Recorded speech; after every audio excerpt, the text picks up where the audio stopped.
The show is sponsored by Cube Gallery, a premier art space in Cebu City. Established in 2013, Cube has been working hand in hand with artists to bring their artistic visions and diverse forms of creativity to life. Visit Cube Gallery now to see the exhibit called Instant by French artist Camille Thibert. The exhibit is a collection of portraits made using a unique drilling technique on reclaimed wood. By making use of nature as medium and humans as her subject, Thibert evokes a discussion on impermanence and vulnerability. For more information, send an email to info@cubegallery.ph or send a message on Facebook, Cube Gallery. That's QUBEGALLERY.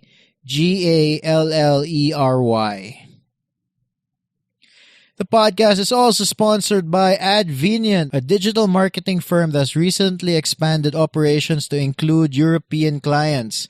It's run by a good friend of mine, Khalil Corazzo. A little trivia, Khalil was featured in the very first episode of 032 Conversations, and he's one of the smartest people I know. Advenient is hiring. Yes, they are looking for junior marketing technologists.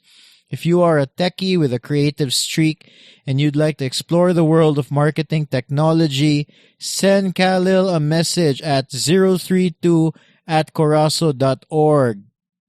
That's the numbers 032@corazo.org. Let's get to the show. Welcome to 032 Conversations, the podcast where we talk to creatives, see how they live, and how they do their work. I'm your host, Carlo Villarica.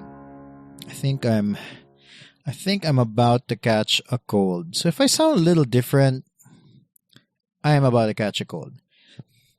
A few days ago, I was listening to a James Altucher podcast. It's like a podcast where he had a bunch of hints. Anyway, I'll link to it in the show notes as well. But James Altucher, good podcast to listen to. And then he mentioned Warren Buffett's, that's how you pronounce Buffett, right? Buffett. Anyway, Warren Buffett's 5-25 rule. If you've subscribed to my newsletter, the one that comes out every Monday called Monday Musings, I'll link in the show notes. You already know what that rule is about. But if you don't, here's a quick rundown. So, Warren Buffett's 5-25 rule. Step 1. You write down the 25 things you want to accomplish. Step 2. Rank those items in order of importance and circle the top 5. Step 3. Everything you didn't circle just became your avoid at all cost list. So this is an interesting exercise. It's like an exercise in focus. You know, especially in this day and age when our attention is really, there's so many things crying out for our attention. This is something that's, this is an exercise that allows you to see what's important in your life and how maybe you should be spending more time doing that. I don't know about you, but like with me, one of the things that I've struggled with is having, there at times anyway, it doesn't feel like it right now, but at times there was definitely struggles with like doing too many different things. And then I don't know if you can relate to that, but I do know some people, especially if they're trying to do their own thing, like sometimes maybe they're a musician and then on the side they're also doing the regular work, like a freelance thing, and then there's probably something else, another something else. And then the feeling of having too many different things to take care of, and it really does take away that mind space. So this 5-25 rule is one way to figure out what's important to you. So next week, I'm going to release my own 5-25 list. So this week, my assignment is to come up with a list of 25 things that are important and then rank them and then circle the 5 that I should focus on. And I'll be sharing it on my next Monday Musings newsletter that's coming out on May 27th. So you can still subscribe if you're curious to see. But also, more importantly, I'm curious to see what your 525 list looks like. So if you want to do this exercise and then send in your list, send it over to info@032.com. That's 032 in letters. So info@ZEROTHREETW.com. Maybe make the subject line 525. And I'm curious to see what your 525 list looks like. So a few weeks ago, I joined the Cebu Epic 2019. It's happening this June 9, I believe. It's an 80-kilometer race, and that's not a big deal to me. Like 80 kilometers, it's fine. It's the 3,000 meters of elevation, which is 3,000 meters elevation means like you climb 3,000 meters worth, and that's a big number for me. I've never really climbed that much, but anyway. I joined it. It's happening this June 9. And I've been, I'll be honest with you, I've been training a little bit for it. And when I joined the race, I noticed that one of the organizers was Chyrel Gomez. After seeing that, I realized that she was one of the first people who I saw on Instagram who was posting their commuter bike as a photo. She's basically one of the first people who I know who started commuting with a bicycle in Cebu. She was doing that since a couple of years ago already. And so I remembered that when I saw her name as an organizer. And then also, she also happens to be a really strong cyclist. She's a really, really strong mountain biker. Like if I'm on Strava. Strava's like the social network for people who like to bike, run, or swim. And I followed her on Strava, and then I realized she has a couple of QOMs. QOM means like Queen of the Mountain, which means like, how do I explain this? So there are certain routes all over Cebu that plenty of cyclists pass. So let's say going up to Marco Polo from JY. Okay, so from JY to Marco Polo, that's a segment. And if you're a dude, a male, you have a KOM. So if you're the fastest person from JY to Marco Polo, you own that KOM. And Chyrel owns a couple of QOMs all over Cebu. So she's no joke. She is the real thing. So we talked a lot about cycling, what it is to be a woman in a male-dominated sport, and also, more importantly, how can I convince my wife to start cycling? I'll update you guys if she does start cycling. Before we get to the interview, if this is your first time to listen to 032 Conversations, please subscribe. You can find this podcast everywhere. You can find podcasts, iTunes, your podcast apps, Spotify. We even post it on YouTube, but really just subscribe. Let's get to that interview with Chyrel Gomez. Usually wake up like, if I have time to cycle, I usually get up at 4 a.m. and I cycle all the way up to 21 km. That's where I eat my breakfast. Ah, yeah? Yeah. That's like ideal. Yes, and that's like the morning routine. So I wake up to bike and I wake up for coffee and breakfast. How often do you bike to 21? You can't do that every day. Yeah, I can do that. But of course, you have to work as well, so you can't do it every day. I think there was a time when I had like a lot of free time. Yeah, when I had plenty of free time to cycle, like 3 times a week. Mm-hmm. And then they were not yet as popular as they are now. Cycling. Yes. Like cyclists, they weren't as popular as they are now. Like most cyclists I know, they go there to have coffee and breakfast. I think they were just... You mean 21 kilometers? Yeah, 21 km. They just newly opened. And then when people started going there, I didn't want to meet other people on the way. So I switched my morning routine. I cycled in the afternoon. And it was a lot cooler as well because no distraction from other people. In the morning. Yeah, because sometimes when you see other cyclists, they always try to, it's either they try to race with you or they have this competitive, I'm like that. I'll be yeah, honest with you. like sometimes, well, I used to be the kind of cyclist, like happiness for me is seeing another cyclist behind you or dropping. I wouldn't go that far, but So, yeah. like, I used to be like that. I used to be very competitive. Like happiness for me is dropping a cyclist on the climb, and it puts so much pressure for me. Like, okay, I have to drop this person. I have to be the first one to go there. So, but now I'm not like that. I'm chill. You're more chill. You've Yeah. been cycling for a while. But wait, before we go, can you state your name and what you do? My name is Chyrel Gomez, and I'm a cyclist.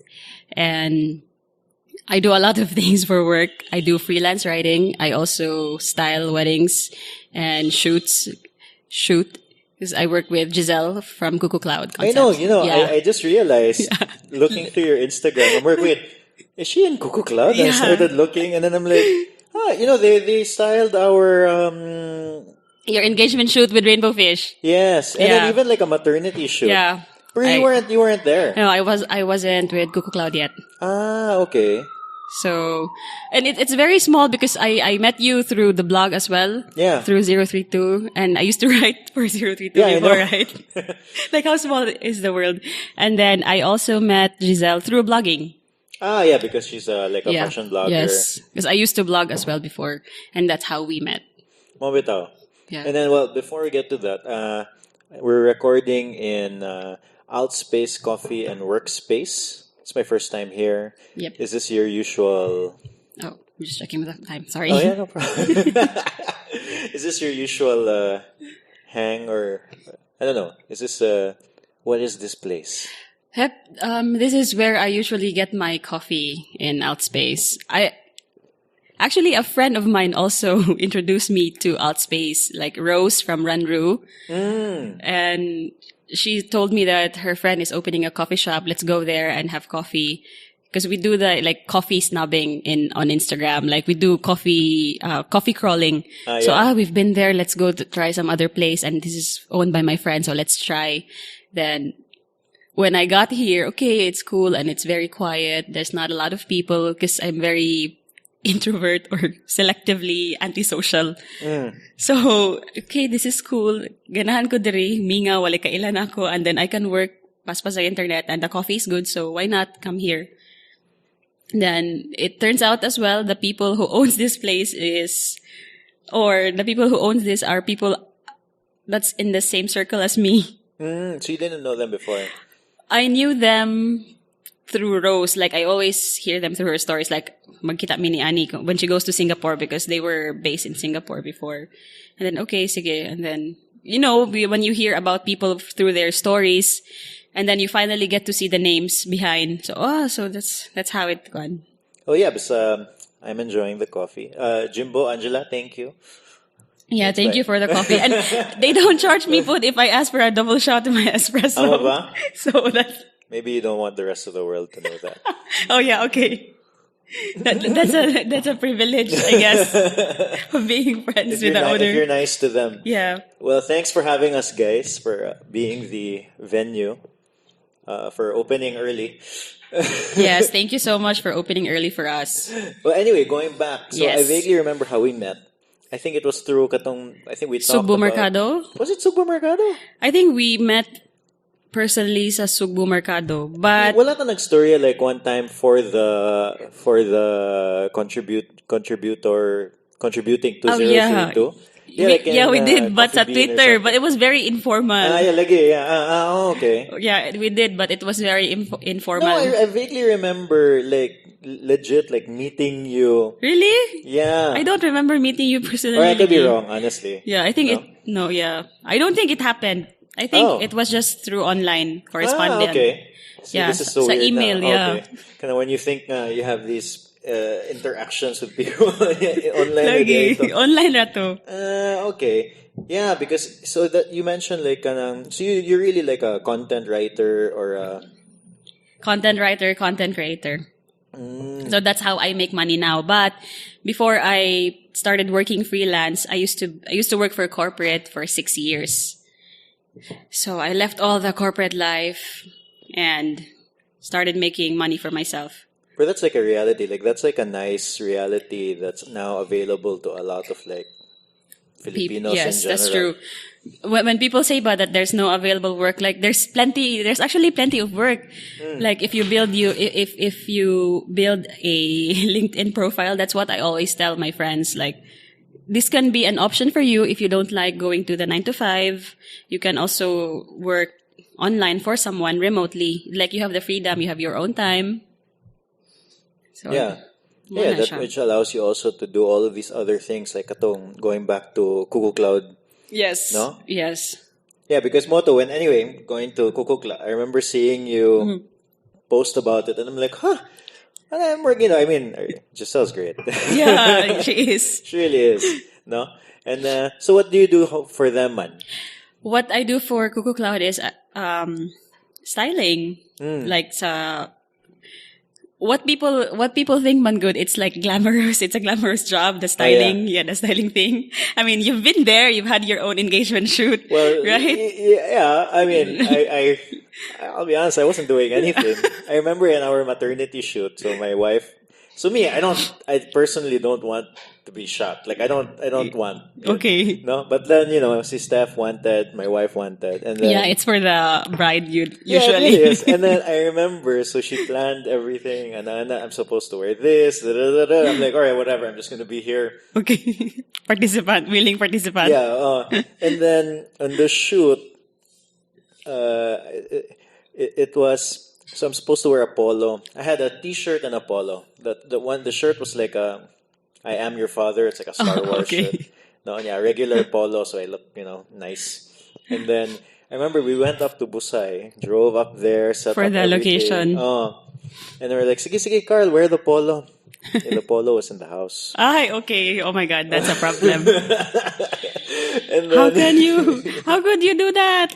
And then credit to, like, you could see like silang Matet from Rainbow Face Yes. and si Giselle, they're like Because stressful, oh my God, si Matat, majigid ang photo na she has anxiety. yeah, so Matet in particular, I kind of remember her face because I'm actually Yeah, I know. like wide-eyed, like a deer caught in headlights kind of Yes. face. And you get credit to Steph, my wife, more kanang she's like, "Hay nako," and then like mana, then that was it.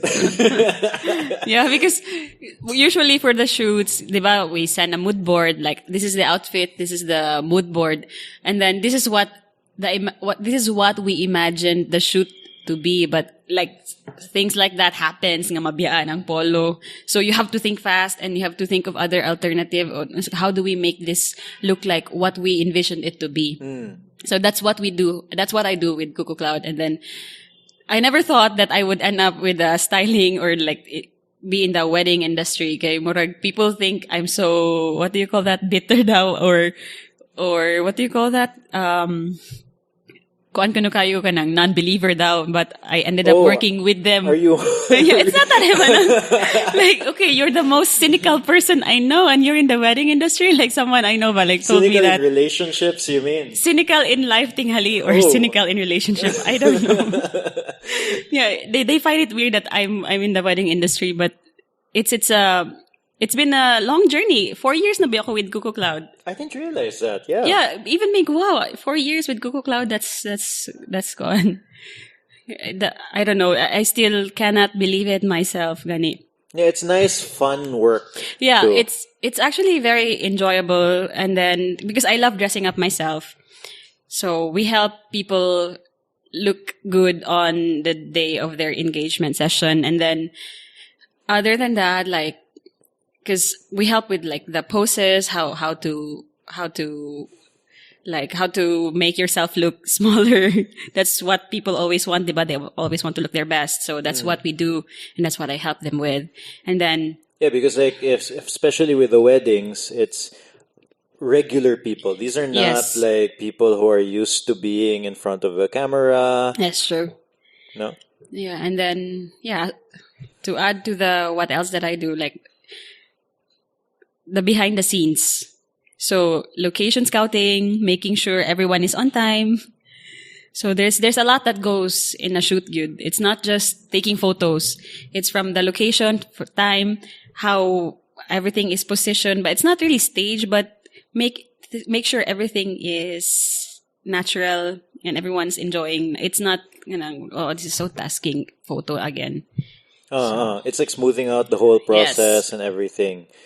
Yeah, because I mean, I like to shoot, but I've never had the opportunity to have like a stylist or it would be really. I could imagine it's so much. It's so much easier and better pag yun if na like somebody helping you behind the scenes, no? Yeah, that's true. And then, of course, but like for most people, but like beige and tan is the same. No, it's not. Diba? Like beige and tan. Oh, no, you're talking it's to not. the wrong person. I know, exactly. Like for most people, but we need to get a beige suit. That's ang say tawagan na ang sales lady. Kanilang ma'am, it's closer kay it's tan. Kung no miss, dili na siya pareha. Beige and tan are two different color tones. Most people, they don't understand. Like if you see the finished product, okay, so everything is related. Like what she's wearing, where the location is. And right now, people are into the celebrity status or whatever, sa Instagram. What do you mean, celebrity status? Like, they want the fame out of, like, people want to have their shots taken para ma-feature. Okay, yeah. So, like, like Instagram famous type. Yeah, Instagram famous type.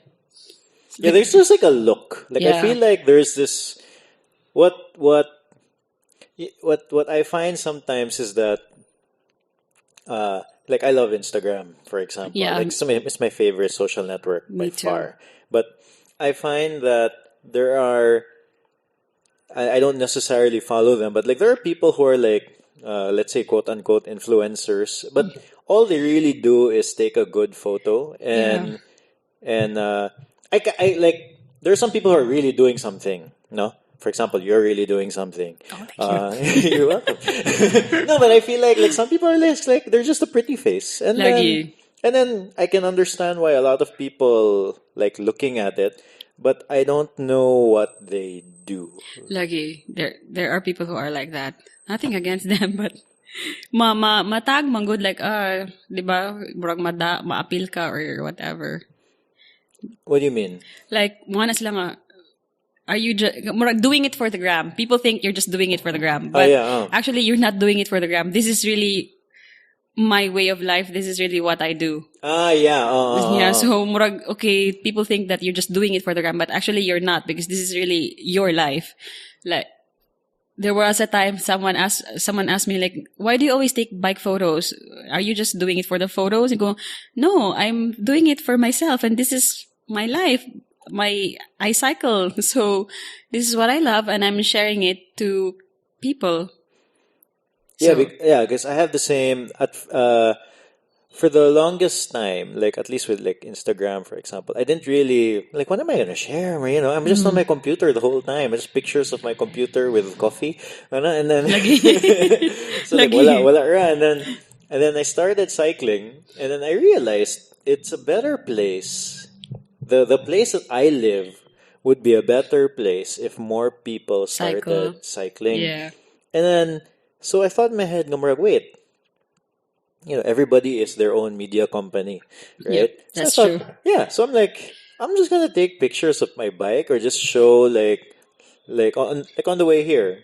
Like I made sure when I was waiting for the traffic light, I took a picture of the bike while waiting in the traffic light. And then later I'm going to post it on Instagram. I don't feel guilty. Like, okay, I don't feel guilty doing it. Okay, that's my life, or that's your daily life, man. And you just choose to share it with a bigger audience. Yeah, and then no, but also for me, like, at least for me, like, it's to show people nga kaya.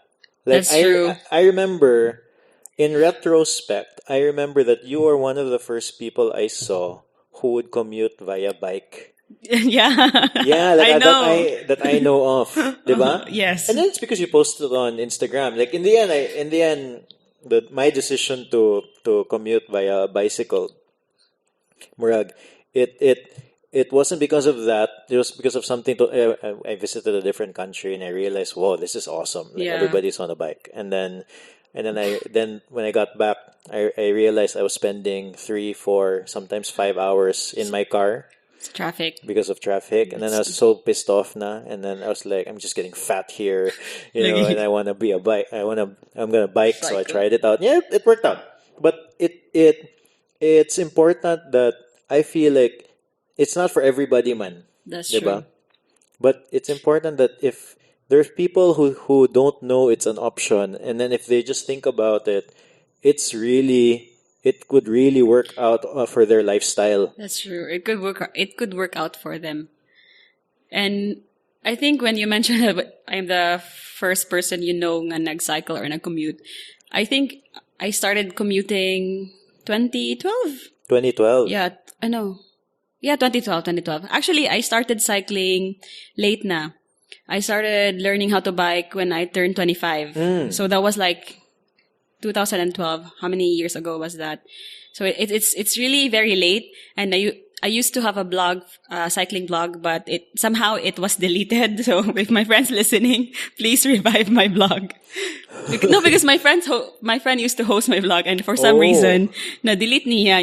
Okay, di na lang ko ganahan mo ask nga nung na-delete kay hassle na ganing kayo. Sayang kayo ang content, because I used to post like establishments in Cebu where it's bike friendly, or where you can find good trails, or where you can practice. I found some stuff online. Well, I don't. Yeah, but that was with Runru because I write for them. Yeah. But I had my own content good before, okay. sa cycling blog good nako, but I cannot find it now. I'm trying to retrieve it kung ma-retrieve pa, but that's all in the past now. So going back, I started cycling in 2012. I learned how to bike when I was 25. And actually, the person who taught me how to ride was my ex-boyfriend. Oh, okay. Yeah, so, and then I think the reason why I didn't cycle when I was young is because, of course, you're a girl, and then we're all girls in the family. And Filipino setting, no one is allowed to cycle, no one is allowed to bike, and my papa pag yun is very strict, and my mom, my lola, I grew up with my lola, she was very strict sa mga girls. Okay, we were one of the first few apo mania, and then I remember bata pa ko kay ganahan kay ko magbike. I wanted to learn. Kay, of course, kids, you always want to do and play with stuff, but not allowed. We got a beating if we tried to cycle, and dili pwede kay Genderrole lagi siya, like bikes is only for boys. You can't cycle. And the weirdest thing is when my father told me, or my mom was it, you can't bike because you might lose your virginity. Are you serious? Yeah, I'm serious. Like, remember, I'm a kid, but that's the thing. I remember, I was still a kid. Yeah, I was less than 10 years old. Mo na gid na ang nitatak sa humain nga, you cannot cycle because you will lose your virginity. I have 2 kids, and then I always think about, because as a parent ba, I know gid nga, there are things that my parents have said that they probably don't Realize. Yeah, like they've said it, but like they don't realize to them it was just an offhand comment. Oh. But then I'll remember it 30 years later. Lagi, you realize that, what did my mom just tell me when I was young? Like, and you're a girl pag yun, so what siya? My parents would never let me cycle because you might lose your virginity daw. But of course, I realized later on, that's not how it's done. That's not how it's done. It's not the bike that breaks the hymen. So, kulo, ikaw, weird ba? Ani comments akong parents or sa akong dad? Then, 2012, I met someone. He was a cyclist. And that's how I learned. So, he taught me how to cycle. He taught me how to bike. And I think the reason why I continued cycling even after the relationship did not end so well is because at that time, that was also the when I learned cycling, but that's the same time that I left my corporate job of 6 years. So I broke out of my comfort zone. I decided to cycle and broke free from tradition. Okay, of course, I grew up thinking this is not what you're supposed to do. This is not for girls. This is not cycling is not for you. So I broke free from the tradition that cycling is not for girls, and then I broke away out of my comfort zone. I left my corporate job and pursued cycling. So after the breakup, I went bikepacking around Philippines. You did? Yeah, I did. Wow. to get over a breakup. Okay, well, Yeah, so cycling in a yeah. way helped me get over that breakup. And murag, I was like chasing, if I wasn't chasing cycling, I would have chased a different kind of high that could have been bad for me. Yeah, no, I was gonna say, like, you went bikepacking around the Philippines. To get over a I bad remember breakup. I just, had a couple of beers with my friends. Yeah, so it was a good way. Kay murag, I learned so much about myself. Nga, so kuan di, I Wait, tell can me do about this. the bikepacking because, like, honestly, I daydream of Bikepacking? bikepacking. Like, I mean, the actual camping packing version side of it, I don't think I'd be good at. But like the just going Going around, like from island to island with a bicycle and a bag, it sounds fun. Yeah, it is fun. I miss doing that pod. Okay, it's been a long time. It's been a long time since I did bikepacking. I think I did that early 2012 to 2014. Like I cycled around Philippines, hopped from one island to another with my bicycle in tow, and then lingaw ba siya kayo? You get to meet a lot of people, and then you get to know yourself more. Like, okay, I didn't know nga. Because when I first started, di ko kibalo mo change og flat tire. Oh, for sure. Oh, yeah. I had to stop by vulcanizing shop, which is good. We have those around. And then, moto, I was forced to learn. I was forced to do things on my Wait, own. so you started bikepacking and you didn't know yet how to do these things? Yeah. Like simple maintenance Yes, of the exactly. bike. Simple maintenance. I didn't know. So, wala. I just, murag, with reckless abandon, I did it. Ganang, I'm gonna do this. I'm gonna do something I've never done. I'm gonna go out of my comfort zone. I'm gonna try to get over someone. Murag, I wanted to replace the emotional pain with a physical one. Like, hugot kay siya, pero it's true. It's true. I mean, like, kind of like going back to like, if like me, if I broke up, it's went to my friends, we went drinking, and then it was basically, it's just a distraction. Yes. And then I realized nga, okay, bikes are easier to fix. For sure. Where did you go? I went to Masbate. No, not Masbate. Biliran. I went to Biliran. I went to Negros. And then I did Cebu. The Cebu Loop? Yeah, I did the Cebu Loop. The 500 kilometers. How many days did you do that? I did that. Actually, the South Cebu lang na loop. Oh. I did that for like 3 nights and 4 days. But sa South Cebu loop, I invited someone. So na ako'y kuyog, duha mi ato. Yeah, because I really want to just try, like, going to, like, just go, because there's so many boatsmen there going to all of these different islands. That's true. And then, when nagbike pa ako no, kay boatman, it's cheaper and it's a lot easier. Mahal sa hapon because ang fare for the bike is like 500. Amo ba? Yeah, it's almost the same. And they charge you for the bike? Yeah, they charge you for the bike. Unless you remove your tires and such. Like some shipping lines, they don't charge.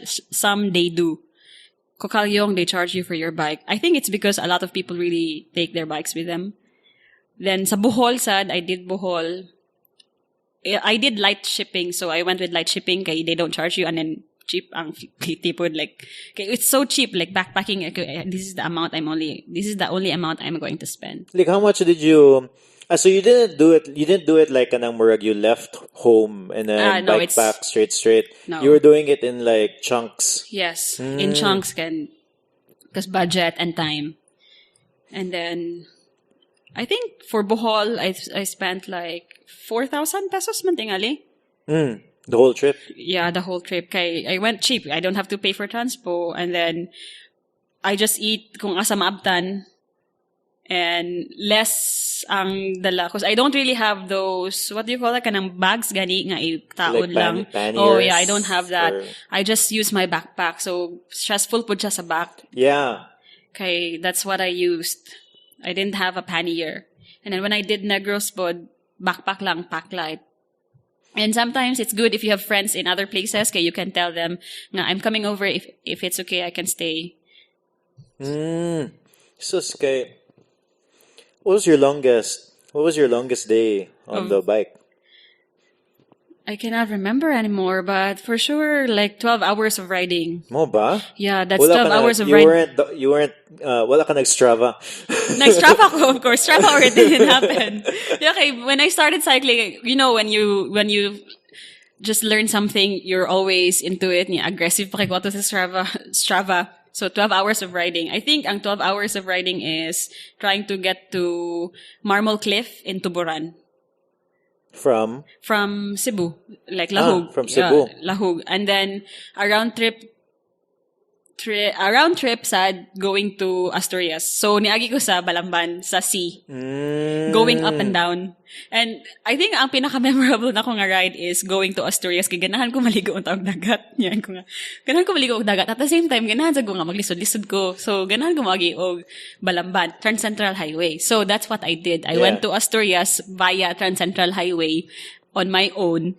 Unya, murag, grabe man to siya kainit nga day niya. Murag na underestimate na ko ang akong strength, akong time. Pabalik na ko sa city, mga alas 3 na, 3 p.m. So, gikan pa ko sa Asturias, sanahan niyo mo, saka pa ko sa Trans-Central Highway.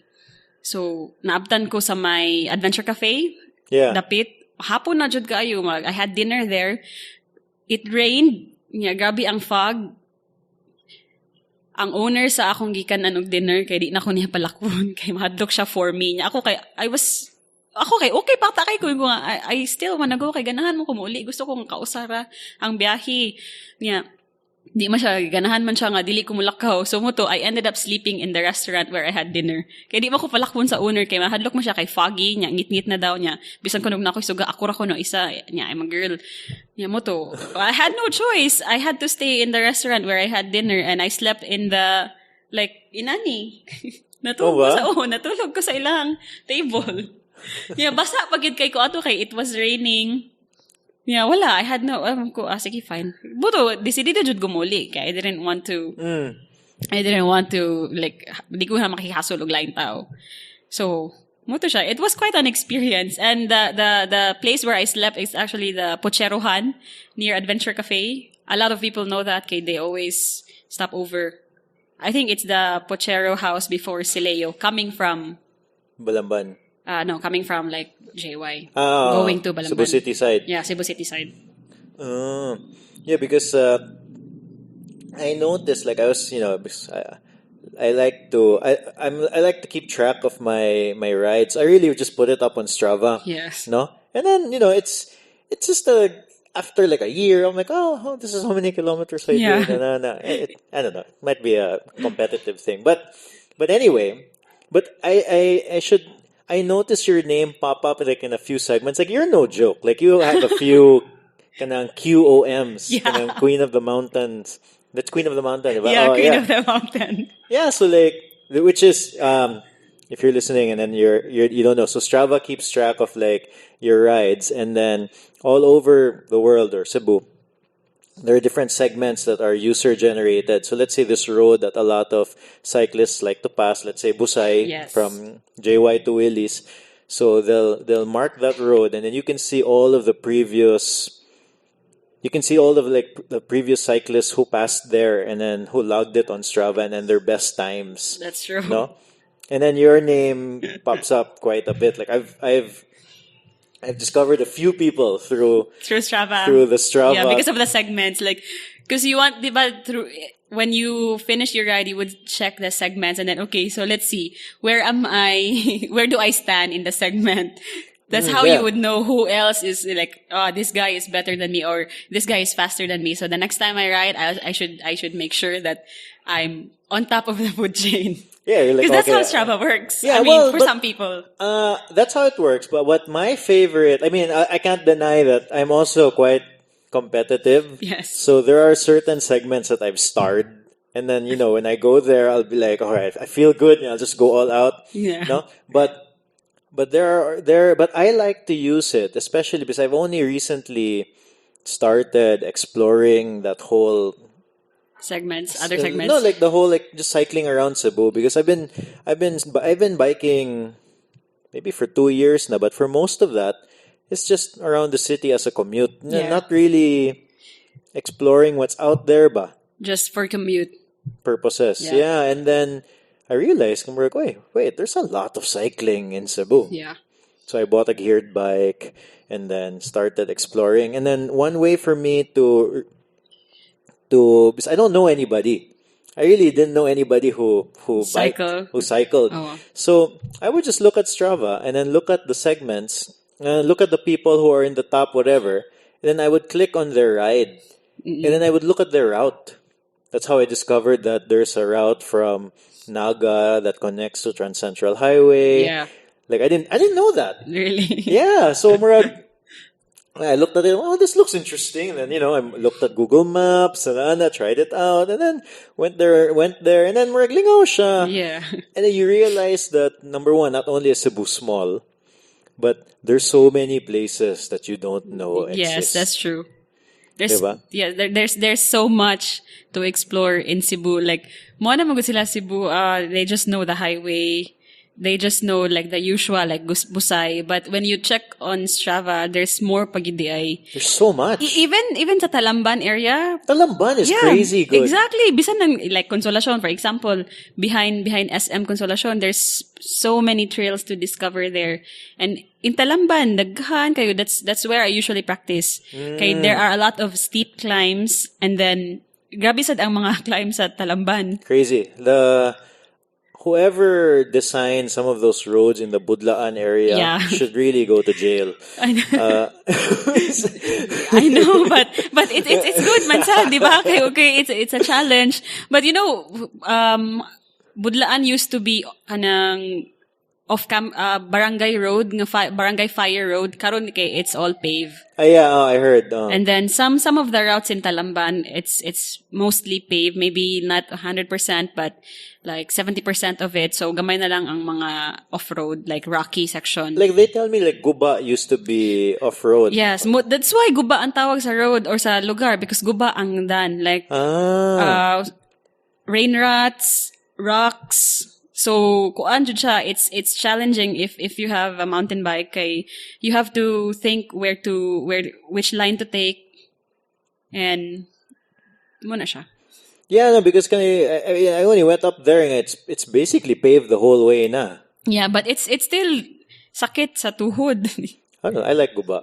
I like Guba because there's no like ridiculously steep hills. It's just like one long slog. Yeah, but I think sa Bisaya that's what we call like hinay-hay lang, kay murag mo siya wave ba nga, murag go up, go down, go up, go down. Guba? Yeah. No, Guba is just this like little. It just keeps going and non-stop. Yeah, bearable lang. Yeah. But naman good other sides sa Guba, like if you go via Arcilla or via Baugo or Dita. So it's like more siya forking path. I haven't gone up Arcilla. I've only gone down. I think you should try going to Arcilla, because that might be one of the roads that you would have to go through with the event I'm organizing. Cebu Epic? Yeah, Cebu Epic. Oh yeah? Yeah, so that's like what's that tawag na secret I'm going to tell. Mo ba? So the secret's out. I will go there. The secret is out. That's one of the road that you will have to go. And my God, when I first climbed Arcilla Road, I felt like dying, and it's like kissing my handlebar. It's short. It's 5 km siya nga climb, but it's so steep and brutal that the position of the rider, it's almost kissing the handlebar, and then part of the road is off camber or off road net rain ruts. So you have to have legs and you have to have upper body strength to go through the climb. Yeah, I'm a bit worried about. So we'll jump to the Cebu Epic 2019, which I realized that you were one of the organizers because your name is there. The contact person. Yeah. So I'm a bit worried about it because like I don't mind the distance, and then even the climb, like 3,000 meters. It's fine. So I'm not racing. I'm like I'll just do it. I'm more worried about like the really steep parts, because like the bike that I have, it's not really a mountain bike, it's a gravel bike, and then I don't want to spend money to buy gears. Well, you can always borrow if you know someone who has a mountain bike. You can I always want borrow my from bike, someone, though. or if you want your own bike, if you want your bike to go through that, I will. Why not? then Why not? yeah, why not? But bikes are meant for that anyway, so yeah. Yeah. Well, anyway, how did you get better as a cyclist?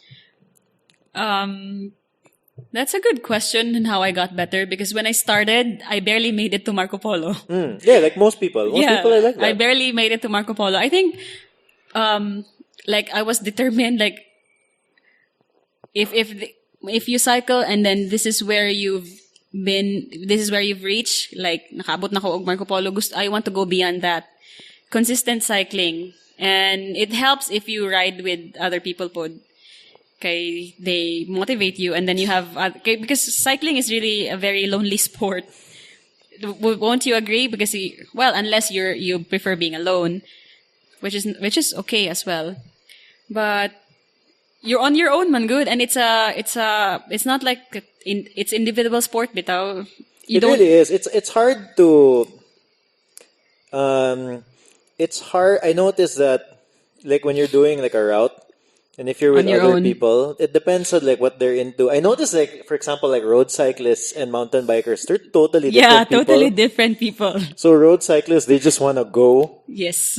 and then they'll go for like, I don't know, 60 kilometers straight. And like Historia, they're just going fast. And then I tried once kanang hanging out with some mountain bikers. I just saw them. It's like, "Bye, can you teach me the route? Katong Oh. behind SM Consolacion, but like Sa Snake Road. Garing. Garing, yeah, that Oh. one. So I went up there, and then I saw these guys. I was like, "Bye, I know that there's a route here. I Yeah. was gonna go by myself, but if you guys are going, Take me with you. can I hang can I with you join? guys? I Oh. just won't, so I won't get lost." Oh. And they're like, sure, sure, sure. And yeah, I realized I mean, maybe these were like super chill guys, but their style is like, they go up the hill and then And they then go. stop, Storia. Yeah. And then they go down and they go up a hill again and then they stop, Storia. It's like it's a much more chill, Yeah. culture, I feel. Yeah, that's true. Kasi road cycling, of course, they go well full gas MTB man gyapon ng Bitaw. mountain biking and road cycling. It's so different because murag I only tried cycling. I mean, I've only tried cycling sa road once, matingali, or twice. But when I cycled for a team, because I was hired before to cycle for this team, it's really different. It's a different discipline, and murag straightforward isud kayo cycling. Like go like this is the line, and that's where you go. With mountain biking, kay people take a stop, they enjoy the view, enjoy the trees, and then you what do you call that? You socialize. So that's one good thing. And then you, when you're cycling as well, okay, you also talk about cycling. Oh yeah, for sure. Yeah, I think that's why I got the bike that I got, because I think I'm a little bit of, for me personally, so like the gravel bike it's basically a road bike with thick wheels. Yeah, the problem with the road bike is that with the thin wheels, if you're on the road and then you see like a path Or a bump. on the side, and you want to just go, and it's a dirt road, digid ka mosod. Dili. Okay, yeah. It's not meant for that. It's meant for first world nga mga kinds of road. Yeah, and yeah, hello, we're in the Philippines. Yeah, exactly. So Magawa man gani akong shoes, malakaw lang sa highway o sa sidewalk. So how much more imong bike? So low ang bike sa mga roadies. But I think they go somewhere north to cycle. Kay roads there are better compared here sa city or sa south. yeah, a lot of people go to Katmon, and then Yeah. I like that part of it, but I also like the part nga murag, okay, let's Bumpy. yeah, let's try getting lost. So like I've tried, like kanang I went to Danao. I was like, I feel good. Maybe then I looked at Google Maps, and then I just like, maybe I'll try going through the mountainside back to Talamban. And Yeah, then you should. But bring water, bring a hydration bag with you and maybe some snacks. Kay there are some parts of the road. No tindahan, nothing. oh yeah, no, that's I always have water and snacks. I have like my routine is like every hour I eat something, even if I'm not Yeah, you should hungry. eat before you're hungry. That's usually the rule. Molagi. So yeah. Considering that like cycling is, I think you will agree, it's kind of a male dominated That's true. sport. It I mean, is. going back to Yeah, like traditional roles. Yes, and going back to how I started it and why I wasn't cycling when I was young, it's really a male-dominated sport. When I started cycling and then I started racing, there wasn't any female categories with the races I've joined. For example, the Manungal Climb, Manungal XC. It starts at Gaisano Balamban and it ends in Mount Manungal. That's a yearly cycling event. Yeah, I started racing 2012 pa. There wasn't any female category ato. And I think the last 2 years wala ko ka-join because of work and I wasn't really my best. Not in my best. What do you call that? Your fitness? Yeah, for my Yeah, for your standard. Yeah, for my standard, not my best self or not my best fitness. This year, na sila women's category, which is good. This is the first time? Yeah, I think this is the first. Yeah, wala na nun ko ni appeal na anahinoy female category, but I think it's good because when I started, I wanted organizers to know ba nga, this is also for girls, this is also for women, and sige kog appeal until nga maybe naka-realize sila nga naagid ay mga babae mo mountain bike, so muna na sila yung female category. So I would like to think nga I help pave the way for other organizers to recognize that there are women who also do mountain bike. And when I started mountain biking, there wasn't any other female mountain bikers that I know of. I think mga 2014, 2015, or maybe there was, but before me. And then there was like a period of time nga no mountain biker nga babae. And I would know because when I go trail riding with people I know, mga naman usually nga, ang mga bata, nga hala, babae, it's like telling people nga, it's also for girls. Yeah. Because they usually see boys man and then sometimes I get mistaken as a guy. Kung hala, babae na siya. Yeah.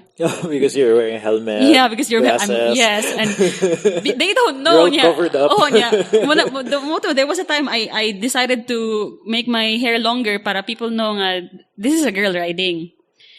So that's one reason sad why I decided to do mountain biking or why I also mountain bike because it's for me to tell other people that it's possible. Because yeah, you're right, no? Because I guess maybe mountain. I've seen women on the bike, road but bike. they're mostly roadies. Roadies. Oh, Not a lot mountain bikes. oh yeah. So I want to get I've been trying to egg my wife to bike. Yeah, And you then should. I talk to her about it every day. She's kind of tired of it, but okay, she's currently doing indoor cycling, so I'll consider that a win. Okay, Yeah. at least she's spinning High something. intensity sad ang indoor cycling. Kapoy sa doy, I've tried it. I've tried it as well sa zinc. Yeah, it's a zinc. It's Yeah, good. It's good. it's But good. it's kapoy.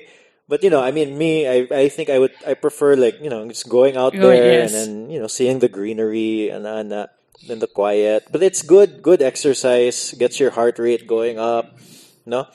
But she has concerns, mong good. Like I have another friend, and I finally got her to bike. We've been going out 2 months every Sunday, and then but. The concerns are oh, what about the sun, init, akong skin, Yeah. abog. And then, I'll be honest with you, akong reply is usually, anak gid na. That's when kana sad kay my mama is very kana particular sa skin. Yeah. Siya nga itom na kay kanya gibugas na ka kay sige kang bike niya murag tinuod ko ana gid na murag there's always naagid na kapalit. Yeah. You cannot stop me kay this is what I love man, and then you would there's always kuan diba like a trade off or something. Oh yeah.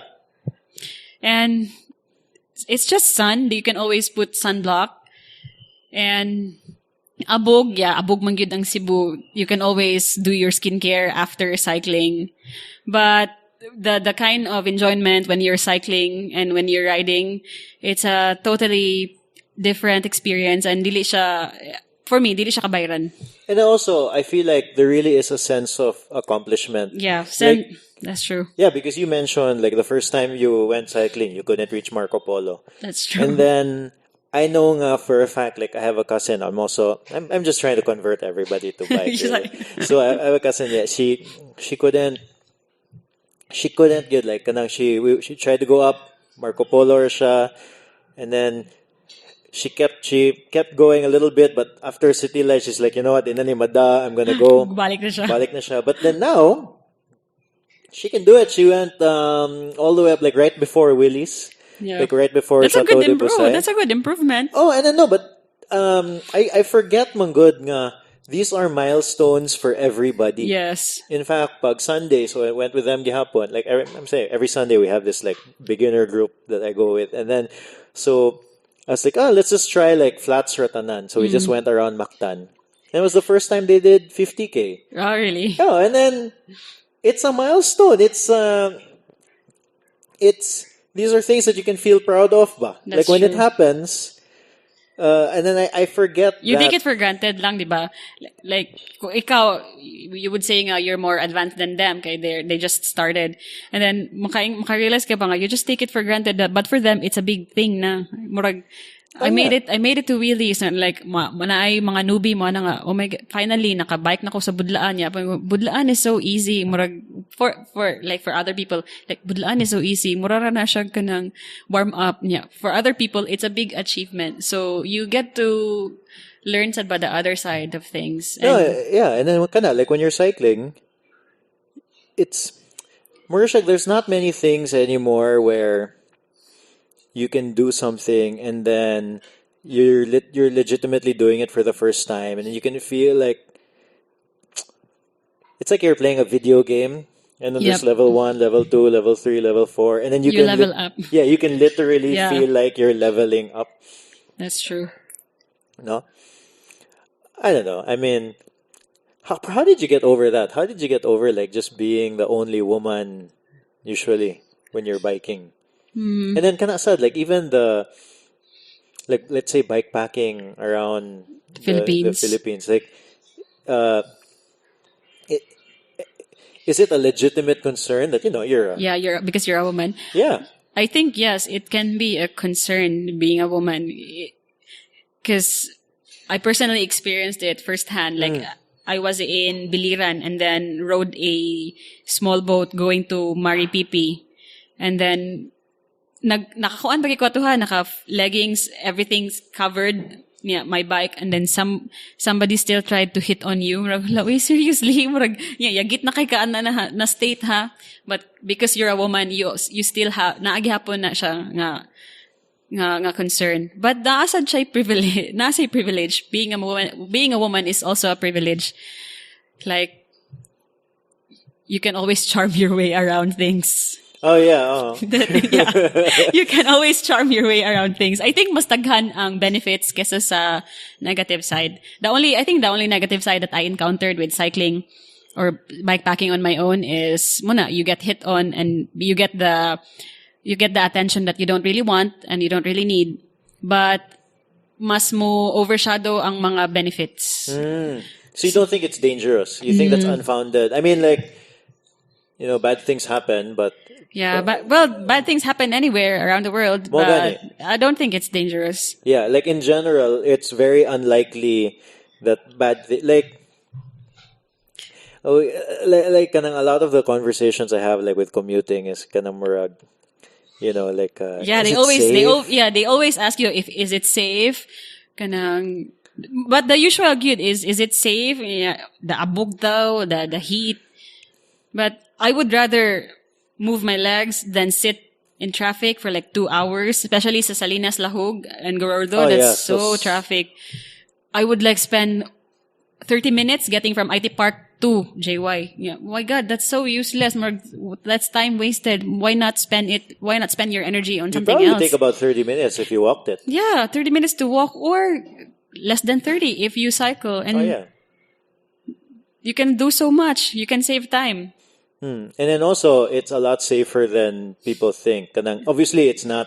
There are dangers, but Yes. if you are careful, there's there's always I'm trying to think of a better term, but like there's always a percentage that you might get hurt, but like that percentage is always very that's very small. the risk is very minimal. Oh yeah, like the risk. Yeah, the risk is very minimal.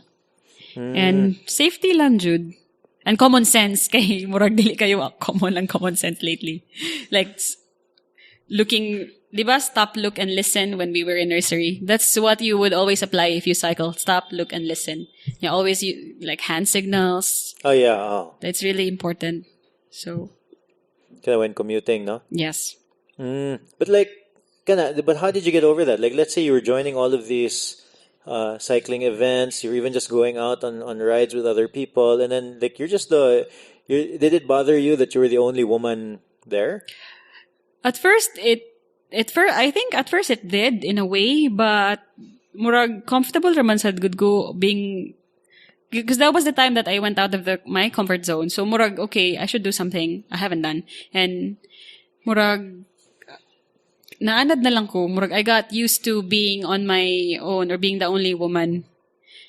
And I think it helped that the people I cycle with didn't treat me as a woman. Murag, they treat me as somebody nga, mountain biker, genderless lang. So, I didn't really think of it that way, I think. Does that make sense? Like, I didn't think that, okay, I'm the only woman. Yeah, the reason why I'm asking is, I wanna, in general, I would like to get more people to bike, and me too. And half of the population are women. Yeah, so, that's true. And then there really is this murag, there really is this bias even amongst women. Nga murag, like kanang murag, yeah, I don't know if I could ever like do that. Bike. Like they like, they like the idea, but they don't necessarily entertain it. Yeah, I mean, I can understand if you try it, and then you're like, I'm not. I into don't it. like it. Yeah, fine. Like my sister, she's kita like I bike, so she borrowed a folding bike, and I just tried biking to work. She did it once, really, and then di man siya. Lagi, I think. But at least she tried. Yeah, I would like for more people to cycle, but you can only do so much. Ilasad ng personal choice. Yeah, but what I want is like there are people mong good nga it would fit good their lifestyle. It would be totally fine for them if they did it, but they don't realize that it's an option. Yes. Like I didn't realize, like you started 2012, so probably 2012, 2013, I probably noticed that you were cycling, but it just never occurred to me that it can be possible for you. Yeah, that it was a real option, no? And then it only took, when did I start? 2017. Oh, that's 2 years. Yeah. Yeah. So, and I've been biking ever since I was a kid. And then there's just this big gap in between.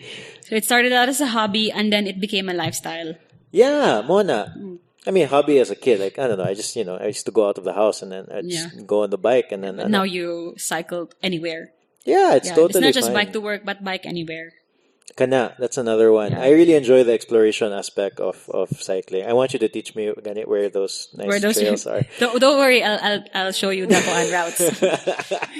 No, let's talk about your like bike events. No, like so we mentioned earlier Cebu Epic 2019. Can you talk about that a little bit? This is actually the second year that we're organizing Cebu Epic. The first one was last year, and we were so overwhelmed with the response. Like, we only expected 50 teams, like 25, because we had 2 categories, like mini epic and then full epic. But then we had 160 total number of participants, and they were not just from Cebu Pagyud, they were from other parts of the Philippines. We had like a foreign participant. So, Cebu Epic is a mountain bike race that we staged last year, and then it was actually just mura ra siya kanang, it's like sharing our routes to other people. Kay what we do with mountain biking is we go to the least explored places of Cebu, or people don't know about, like I think when some of the people who joined, they haven't heard about Pangamihan or Mangabon. I don't know what that is at all. You might have not known it at all, or you might have just seen it in photos. And then, makaingon bitas lang, hala, nadi na sa Cebu, hala, nadi ta, ana. So, Mona, we wanted to share the experience of discovering the other side and the least explored parts of Cebu through mountain biking, because you enjoy the scenery more if you're cycling, and murag mas fulfilling that you had to climb all the way up just to see the view. I was going to explain, so why are you adding all that pain into... To make it more challenging and to make it more fun. That's why it's Cebu Epic. And it's also because, of course, we're mountain bikers, we're a fan of Cape Epic, the stage race in South Africa. Oh, okay. It's actually a mountain bike race? Yeah, 7 days na stage race sa Cape Epic in South Africa. That's one. And then we also joined Cordillera Epic or Cordillera Mountain Bike Challenge. So, wala sa mountain bike walay marathon mountain bike format nga race diri sa Cebu. Usually there's just cross country or kanang 20-20 sa SRP. Yeah, the criterium. Oh, the criterium. No one had organized a mountain bike marathon format racing. What do you mean by sorry, you mentioned XC? Yeah, cross country. So, cross country. I know what the criterium is. And then what do you mean by cross country? What do you mean by marathon? Marathon is the distance more than 42 km. And then it's cross country as well because of the route. So it's a cross country marathon format. Okay, so cross country and marathon, that can be the same thing? Yeah, it can be the same thing. And no one has ever thought of organizing that. So that's why we wanted other people to experience what we had experienced, and we want people to see the things we've seen through our rides. Because you did that Cordillera. We started joining the Cordillera Mountain Bike Challenge 2015. So that's crazy. It's like 3,000 meters of climbing, right? It's so crazy, and the elevation is much higher than in Cebu. So nipis na kayang hangin. So you really have to prepare. And when we joined wala pa jud to route recon. So navigation was part of the race. So you have to go look for where to go. But it was well organized, and there were markers na sa mga marshal, and it's also for the environment because they have a conservation trust. So part of the money that you paid for the registration goes to their nurseries and to the communities in Cordillera. Okay. So with that, kind of like the one last year, the Cebu Epic in 2018, 160 participants, so 80 teams. Yes. Roughly. 80 teams. How many finished? Actually, nakahuman. Kasi mostly, I think only four teams. Okay. Yeah, only 4 teams. So you don't have a cutoff? We have a cutoff. But I guess it's The race will start at 6 a.m. We moved it to 6 a.m.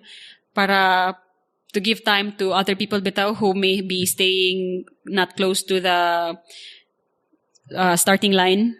Oh, this for 2019? Yeah, for 2019. Okay. It will start at 6 a.m. now. We just decided to move it an hour later because 5 a.m. ang tato. So the race now starts at 6 a.m. All riders have 10 hours to finish the race, mini or full epic. Okay, that's pretty generous. Yes, it is pretty generous. 10 hours of riding, you can do that. But that's the challenge. You have to allocate or you have to budget your time because it's not all flat. You have to go through a lot of climbs. Actually, the route this year is very brutal. I've seen it. Yeah, I don't know. That's why. and the surprise this year is that it's a full epic. We have 3 options for the route, and then we will announce the final one a week before the race day. So we will release it. People can do a route recon among the 3, but the final route will be announced on a week before. I don't understand. What do you mean there's 3 options for the route? You get to choose between 3 options? No, we'll release 3 routes. So it could be route going this is route A. 3 possible routes. 3 possible routes. Okay, most people, they want to do a route recon. Maybe they want to win it or nobody knows it. But to be fair and to even out the playing field, we have participants from Singapore, from Davao and Bohol. They don't have time to do a route recon. And maybe people want to win it who knows? To be fair, sad to people who has not tried a route recon. So, you'll release 3 so they can look at 3 and then and it has a Strava segment naman, so you can do a route recon among the 3, but the one that will be the final gyud is a week before the race day. A week before the race day. Then you will release the final a week before. But nahatag na sa tulo. You'll just tell them which one. Which one. Oh. Yeah. Kay, di ba, most people ask, so I you'll will. You'll tell us which one. Yes, that's true. But, but regardless which one is the final one, it's brutal, Jude. I've seen it, and I've cycled it before. Murag ala grabe how that's why naadjud may mga mandatory equipments like the hydration bag, there should be tube, there should be bike tools, you should have your own snacks. Okay, you will be cycling in remote places, there might be no signal, walay tindahan, so you're left on your own. Yeah, I don't know, I feel for me like you're prepared with that. Yeah, I feel like those are things that you should do if you're planning to ride for more than 3 hours. Yes. My commute ride, like I don't bring tubes or anything, but like if I do go out, I really have all that. One quick question on the hydration bag. Yes. Musugot man mo, I don't have a hydration bag, but musugot mo katong water, what do you call that? Okay ra. Okay. Okay ra, as long as you have this amount of water, and then for the entire race course pa yun, kay we only have like 2 feed zones. Mm-hmm. So imagine if you do the full epic, that's like 80 kilometers or 90 kilometers, and then only 2 feed zones from your organizer. And because we also want to be environment friendly, wala may plastic cups or kanang whatever single use. We just have like water station where you can refill. Other than that, if namoy maagian na tindahan, you can always refill your water. Yeah. Well, that's one of I realized after cycling around Cebu, that's one of the advantages of here in Cebu anyway. Even though you feel like you're in the middle of nowhere, there's usually a tindahan. Yes, that's somewhere. true. There's usually a tindahan somewhere. But when you're already in the race ba, and laspag na ka, you wouldn't be able to think of so you have to be mentally and physically prepared for the route. There's it reminds me of this time. So one time I went went up Manipis Road and then tried to go from there to Trans Central, and then you pass this like one area in Sudlun. Murag, it's super steep, like crazy ang hill, adana. And then I remember nga on the way there, murag, I have like a little like murag, like a snack. It's almost like an energy bar. Just opening it, anana, and it fell. Oh my gosh, I'm sorry. And then it fell on the ground, and then I'm thinking, oh well, that's the last one of that. Yeah. And then I didn't know it was my first time there. And I go up that hill, I'm like, oh my God, this is crazy. Yeah. And there was nothing there. And patay na kay ko. I was running out of water. And I'm like, shit, kapuyan. And then I reach the top. And then there's a bibingka stand. Yeah. It's like the oasis in the desert. Yeah. You have no idea how happy I was. I It was know. the best tasting bibingka in the world. But that's a nice thing about cycling here. It's not like the US, bang, Murag. You could really go like 50 kilometers and there's nothing. Yeah, there's nothing. No? Yeah, headwind, tailwind. Yeah, wala kay tay headwind or tailwind, sad.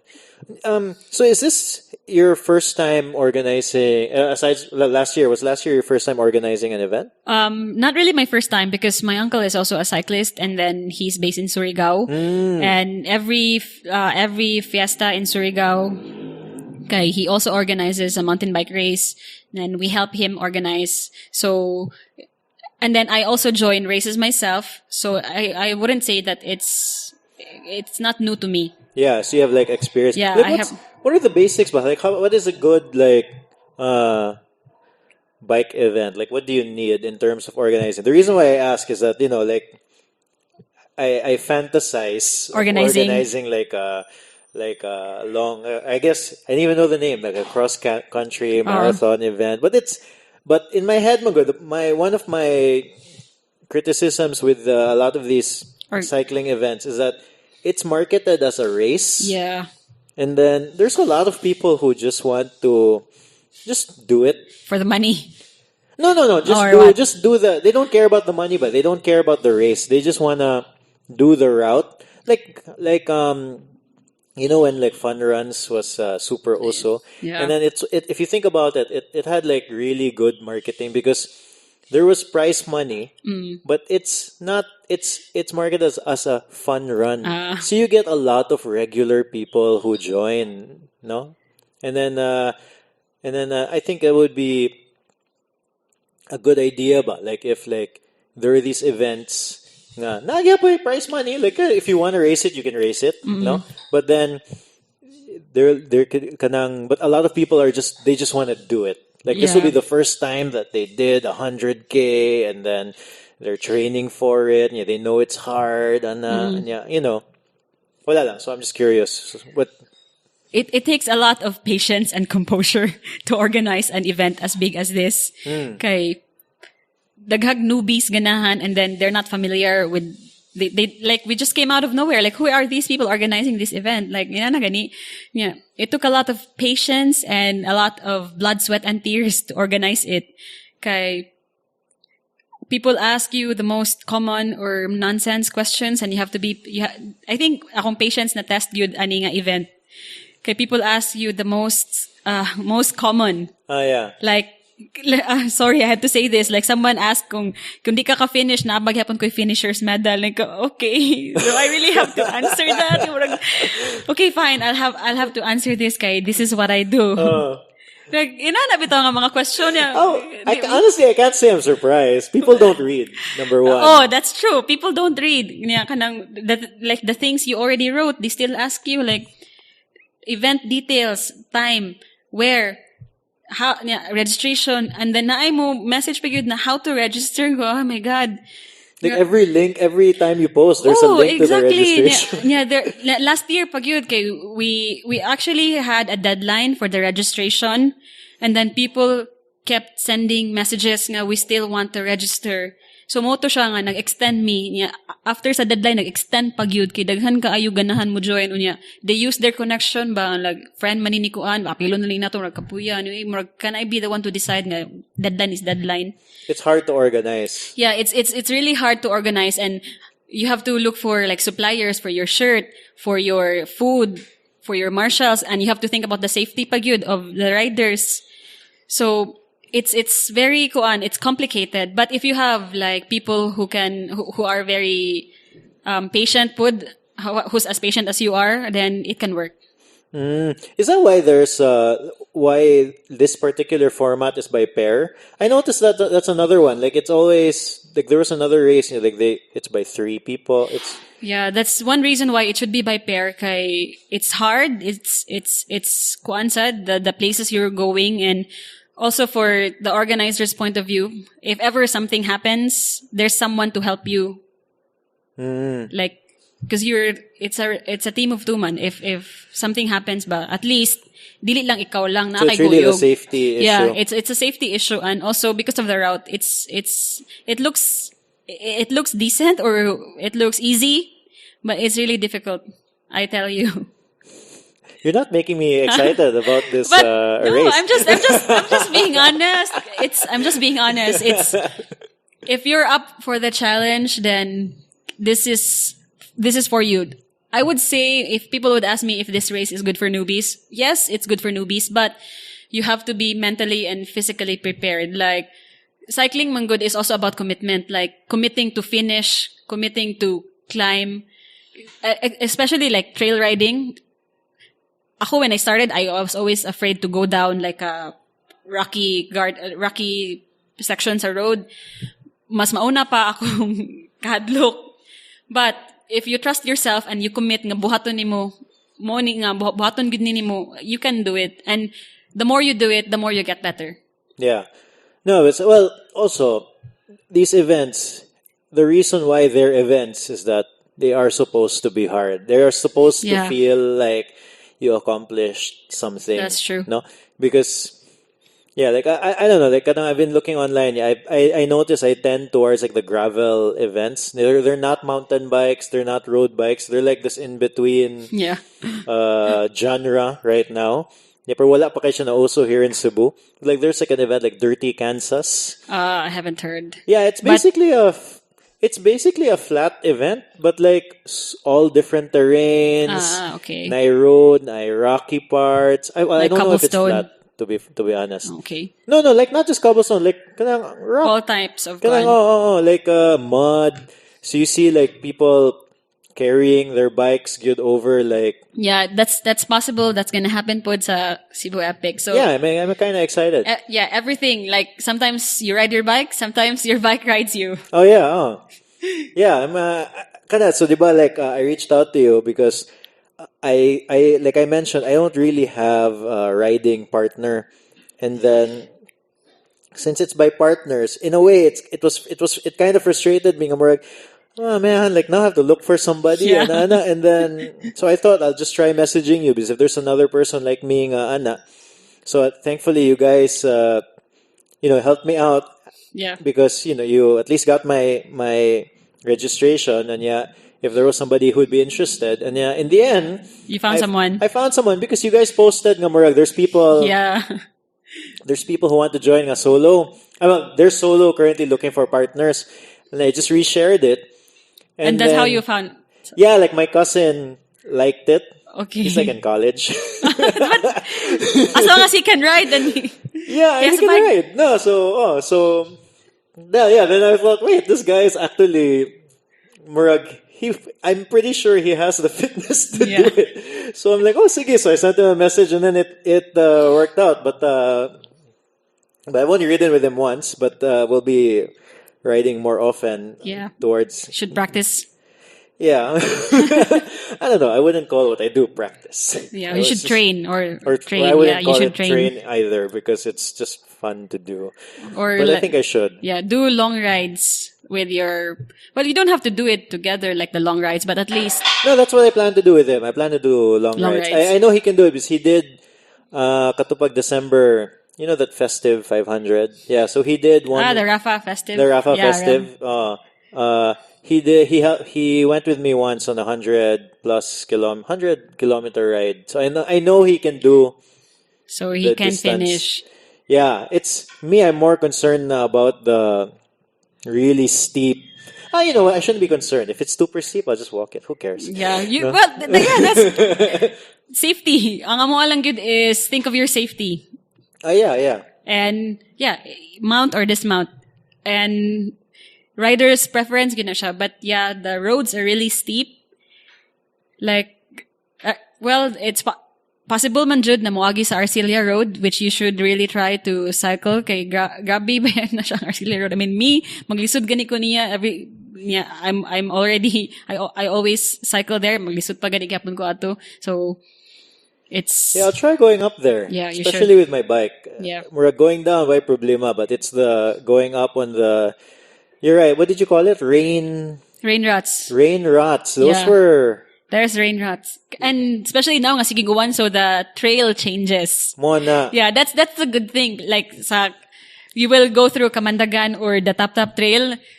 The road manggod, it always changes depending on the weather. If muuwan siya, it could be slippery, it could be muddy. But if init gani siya a week before, so it's all dry. So muna siya, it's really exciting and June pag yun no? So it's probably gonna be raining. Yeah. I should go there tomorrow. Kaya basa na ba? like niya. Muna siya mong gitawag nga enduro section sa race. But so it's going downhill. Di ba enduro is a downhill Yeah, thing? naay downhill part. So you can either ride or walk through it. Yeah, that's one of my worries with my bike because I don't have suspension. Like I know it can handle it. Like I told you, like I did that snake Snake tour sa road, Garing. yes. And it can handle it, but I'm just going really slow on the downhill. Being So careful. I'm braking the whole time. Yeah. And Garing is very kuan man. It's like manicured trail, in my opinion, compared to the trail that you will have to go through. Ah, yeah? Yeah. Like roots, rocks, and We went man after Sige, I'll need some insight. So after Garing, so that's like an Anapog trail thing, Yes. diba? But- on the turn, it's a trail. It's rocky, a bit rocky, diba? no, katong on the way back, diba? It's a loop. Yes. On the way back, it's like this. Yeah, but that Single track. Yeah, but the single track there is pretty much rideable for super most, easy. Yeah, so for most people. But the enduro section of the race, muni siya ang isa sa concern kaya what if man anya madisgrasya. But of course, that's riders' discretion kung ride siya or di. But riders just have to have to make sure that they're being safe and they know what they're doing. Kay imagine gikan na ba ang rider gikan na ba siya sigig tungas ana mo, like one of the option is mo climb pa sa bunbun. The bunbun is like the other side of the road sa Kantipla. Okay, I'm not familiar na good.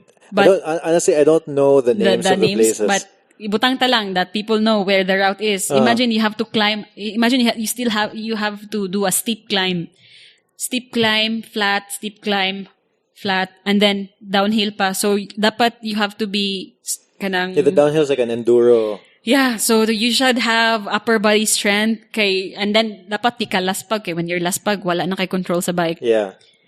Oh, if di makaya, then I'll just carry the if bike. dili makaya, people can always Will I choose stairs beside the... Sorry, walay stairs, but I've seen kita ko sa kuan. I saw a video. There's a video man kana they posted kana that downhill. But that wasn't very long, or that was just a portion. That was just a portion. Okay. Like, I'll share that on the page. This is downhill? Yeah, that's part of the downhill. The downhill is probably 7 kilometers. I'm walking this part. Yeah, people can... Oh, I don't know. We'll see. But yeah. Yeah, so ride at your own risk. But of course, there will be a race briefing. So I guess also, but like the marshals, I'm sure there are certain portions which you guys have deemed dangerous. I wasn't going to say dangerous, but yeah, kind of challenging. Critical. Then yes. I guess there will be somebody there.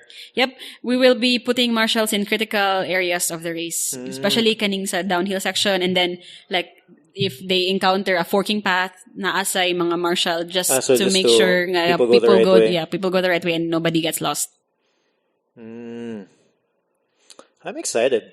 Yeah, me too. What made you decide to join? I just want to join. I wanted to. Aside from that challenge. I wanted, because like, I've been wanting to join a bike event. And then one of my challenges, Mongod, with these bike events is that since I'm not really part of any bike community, I don't know about them until they're done. So some of these races or events, I only know nga humana, no?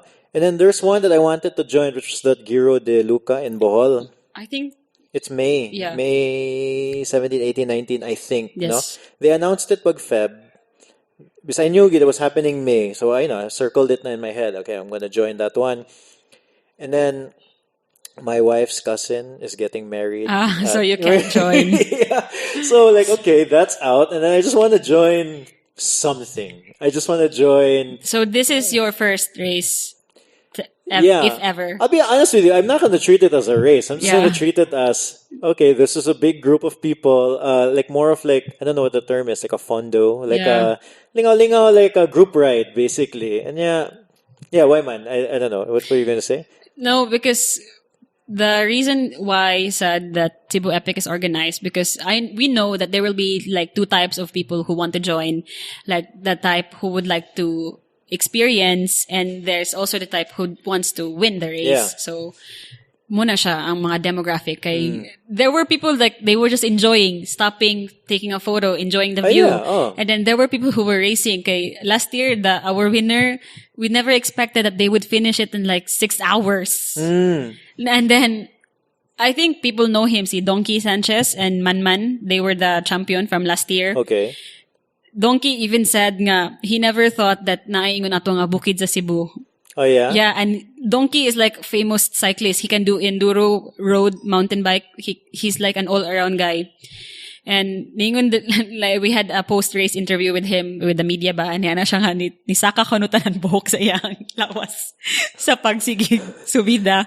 And wala si Donkey, he didn't do a route recon. His partner did. And kuan pa jud siya, hard gear man gud siya because he's a mountain bike, he's a road biker. So grabe yung pamaol ko no ato is like I don't understand. What do you mean by hard gear? Big gears iyang gamit ba kay road bike man siya. He used a road bike? No, he's used to He's used to a road bike. road cycling. More on road cycling yung training. So, Yeah. muna hard gearing yung gamit. Diba kay roadman? So his mountain bike was not geared as a, like, didn't have those light gears. No. Kay used to, kuan man siya. Naanad siya. So, wala siya, like, maybe, I think wala siya gani. Nakalimot ko unsa iyang gear ratio, but moto yung giingon niya. Coming from him, nga, he's like one of the strongest in mountain biking in Cebu. Wow, that was really surprising. So that's not to scare anyone, but because mangod they race to win. Yeah. No, because me, like, the way I'm going to approach it would be like, I want to do my best, no? But at the same time, I'm not going. At the same time, I'm not gonna go up a hill and then like stop. Story. I'm gonna keep going. At least that's what I want to do, no? We'll see if the body also wants to do it. But I want to do my best. No, I'm not gonna race it per se in the sense nga I don't think I'm gonna win. Yeah. No, but in fact, my bike is not the most equipped for it. If I wanted to win, I'd be borrowing a mountain or use bike. Something. Diba? Yeah. Pero I just want to finish, and then I just want to experience it. That's my approach. I'm gonna do my best. I'll be happy with whatever I do, I'm sure. Whatever time you finish. As long as you finish it within the cutoff. Yeah, like knowing that, knowing that I tried my best. Like I wasn't just, bike lang. I wish I have that option ba kay when I do the races in Cordillera kay I always race against time and race against myself. I always want to make sure nga I make it to the podium. Ninduta sa scenery and this is the only time nga makaagi ko ani. I don't have photo just the joy of riding bitaw. I don't have that kind of option when I do the races myself. Okay, I always want to make sure nga I make it to the top 3. And then the Epic is like one of nga. You have the option to just experience the joy of riding, not racing against time. Well, you are actually because there's a cutoff, but you enjoy the view. Yeah. That's my no pressure, bitaw riding with no pressure. Yeah, in a way, like the pressure for me will be just finish it in a time that you think is decent. Like but I feel like you and I are approaching it differently because you think you actually have the capacity to podium. No, I'm pretty sure I don't have the capacity to podium. So like, and then I'm sure there's a lot of people like me, man. Good. That's why I was wondering. That's what I was thinking about in terms of how these events are marketed. Because even all these fun runs, they're all races, man. Yes. No, but then because the idea for me would be, how do you get people who don't necessarily want to race, but they want to do it, they want to push themselves. Yes. They're still competitive in nature, probably, but they just want to... Yeah, they just wanted to ride. I think what sets Cebu Epic apart from the usual races, like cross-country races in Cebu, is it's a part of the proceeds of the race goes to our annual medical mission, which is Operation Tuli. So, summertime sadness for the young boys. Yeah, so isa na siya. And then, muna siya dili siya usual yun nga race. Kay cross-country, murag paugnatay jud siya sa kusog. Whoever gets there, who's the fastest. Mountain bike format, 10 hours of riding, a lot can happen within the 10 hours. And then, it's only considered finish when somebody reaches the finish line. And it's also to promote Cebu as a cycling destination. That's another one. I'm excited to see all of these different because areas. For people who cycle like Willis and then Budlaan, if those are the only places that you've cycled, then let us show you that there is more. Yeah. And it's possible to go there with your bike. It's possible to discover with your bike. And the cliche that difficult roads lead to beautiful destinations. That's really true. Because based on the Facebook page, I mean, if you've seen the promo, the photos we've posted, they look really nice. Like I'm always wondering where is this? Yeah, like me when I started put when I saw photos from my friends, like, really, that's in Cebu? Where is that? I didn't know. Inana ganina feeling.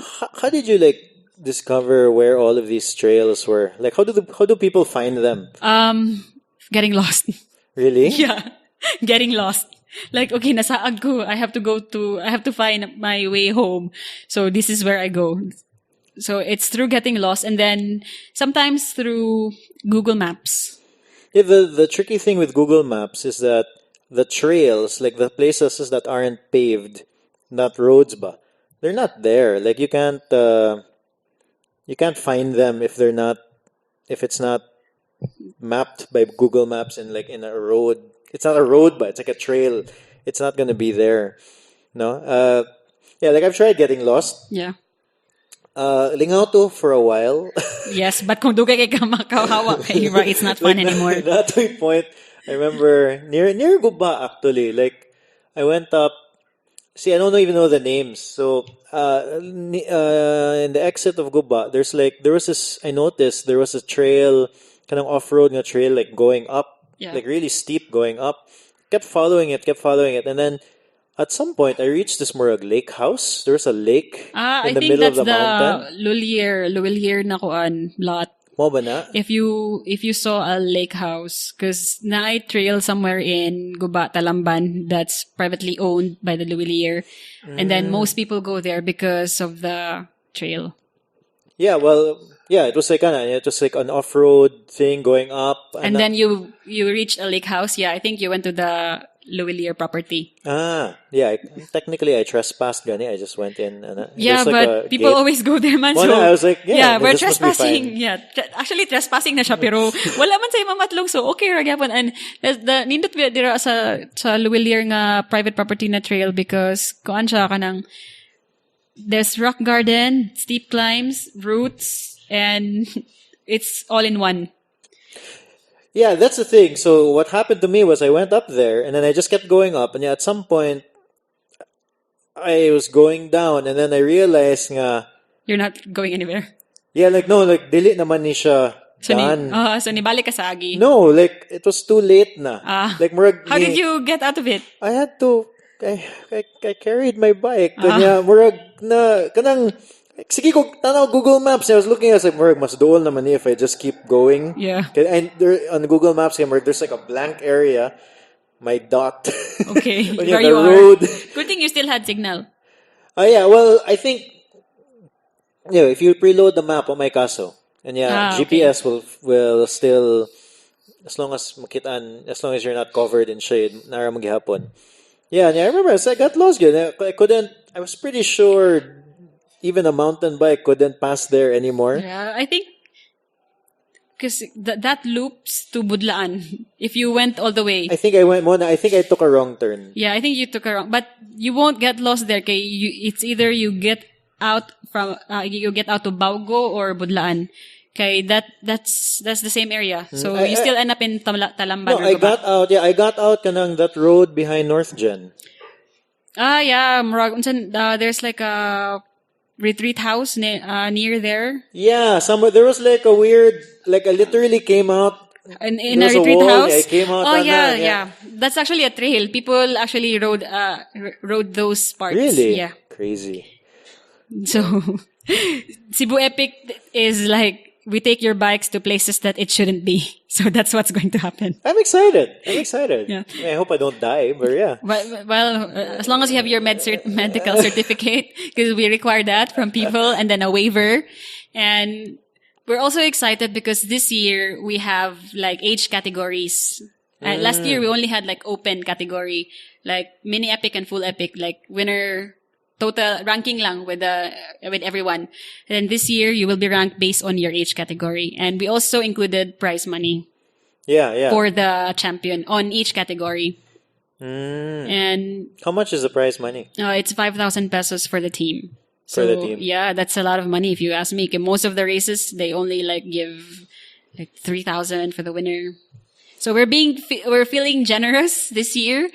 We have age categories and we have prize money. And then last year, people were surprised because the food we served was from a catering service. Amo ba? Yeah, so that's something to look forward to for all our finishers. Well, usually it's like kanya-kanya Pack lang. lunch or pack lunch. Usually people feed you pack lunch during races, but us, we're different. We're hiring a catering service. So we're gonna sort of pamper you after the race with a catering service food. And for our feed zones as well, because we want to promote Cebu community and everything Cebu. Our feed zones will have like puto and sikwate. Oh, that's cool. Yeah, so that's cool. That's like, something people can look forward to. How many are you in the team? I think we're like 20 or 30 active and non-active members. But gamay but the one organizing ba? Maybe 10, 12.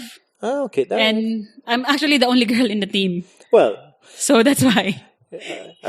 Should I say I'm surprised? Yeah, I know. It's not surprising. So I'm like the one who does the marketing budget and whatever. Well, we've been talking for a while now. Yes. I don't want to take up too much of your time.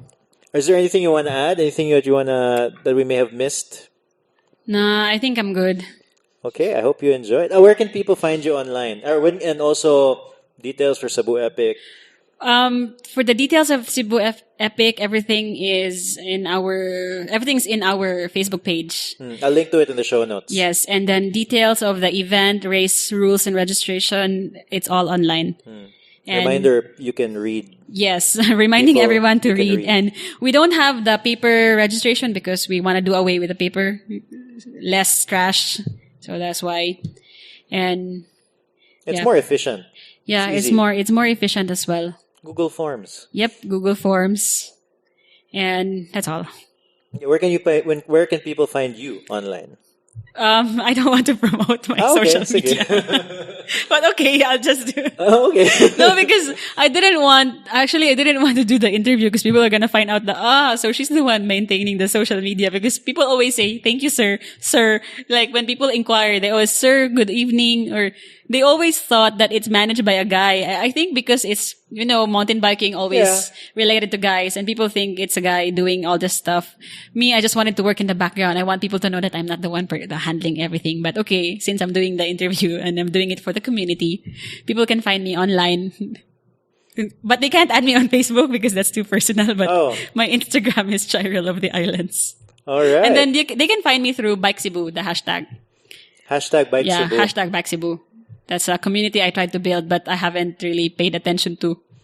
I will when I post my bike stuff. I'll put hashtag Bike Cebu. Yeah, Bike Cebu. That's where they can find me, and they can find me anywhere on the trail and commuting.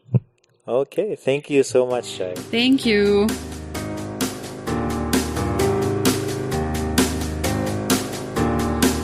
I hope you enjoyed that episode. I am really excited to do the Cebu Epic 2019. And if you listen to the interview, I did take the opportunity to ask her about it. And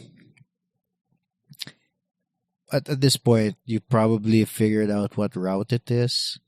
Anyway, if you're doing it, good luck to you. Good luck to me. I just hope I finish it. I honestly thought I was just going to wing it. I was just going to go and do it. But after talking to Chyrel, I realized, I'm going to really need to prepare for this event. So I've been doing a lot of climbing. A lot of climbing on the bicycle. So I'm excited. Cebu Epic 2019. Thank you, Cube Gallery and Advenient, for sponsoring the podcast.